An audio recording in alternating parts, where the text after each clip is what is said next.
Welcome to Millionaires TV, the psychology of millionaires. The man who collected invisible coins. Nobody knew his name. Every morning at exactly 5 o'clock a.m., while the city still slept, an old man sat alone on the same wooden bench overlooking the harbor. He carried no expensive watch, no luxury car waited nearby. His clothes were simple, almost forgettable. Yet every Friday, a black helicopter landed on a private island across the bay. People whispered, "He must own that island." No, maybe he's just the caretaker. Curiosity grew stronger every week. One rainy morning, a young delivery rider named John finally approached him. "Sir," he asked politely, "I've watched you for almost a year. Every successful businessman in this city seems to greet you with respect, but you don't look rich." The old man smiled. "I am not rich because of what I own." He reached into his pocket. "I am rich because of what I collect." He opened his hand. There was nothing. John frowned. "I don't understand." The old man looked toward the ocean. "I collect invisible coins." John laughed. "Invisible coins?" The old man nodded. "Every decision you make either deposits or withdraws from an invisible account. When you wake up instead of hitting snooze, one coin. When you keep your promise even when nobody is watching, another coin. When you learn while others scroll, another coin. When you invest before you spend, another coin. When you stay calm while everyone else panics, another coin. The world only sees money, but money only follows invisible coins." The old man picked up 2 identical stones from the ground.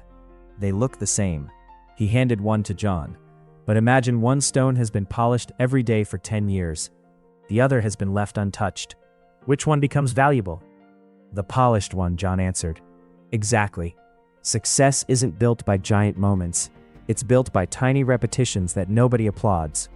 Then the old man pointed toward the harbor. Hundreds of fishing boats were leaving. "Do you know why most people never become wealthy?" John shook his head. "They think wealth is a destination. But wealth is actually a personality. You don't become disciplined after becoming rich. You become rich because you became disciplined. You don't think like a millionaire after earning millions. You earn millions after thinking like one." The rain stopped. Sunlight slowly broke through the clouds. The old man took out a folded piece of paper. It contained only 3 sentences. "Protect your attention. Delay your rewards. Multiply your value. These," he said, "are the 3 invisible laws. The poor chase comfort. The average chase income. The wealthy chase growth. And growth keeps paying forever." John stared at the paper. "So becoming a millionaire isn't about money?" The old man smiled again. "It's about becoming the kind of person money trusts." Years passed.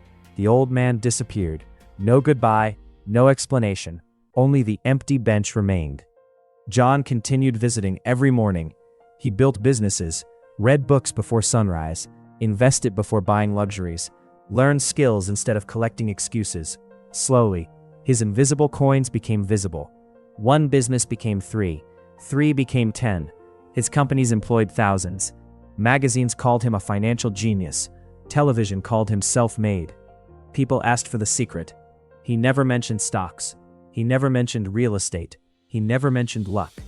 Instead, he reached into his pocket, opened his empty hand, and smiled. "I simply collected invisible coins." The psychology of millionaires isn't hidden inside bank accounts. It's hidden inside daily choices. Before wealth appears in your wallet, it must first appear in your mind. Because the richest people don't become successful by chasing money. They become successful by becoming the person that money naturally follows.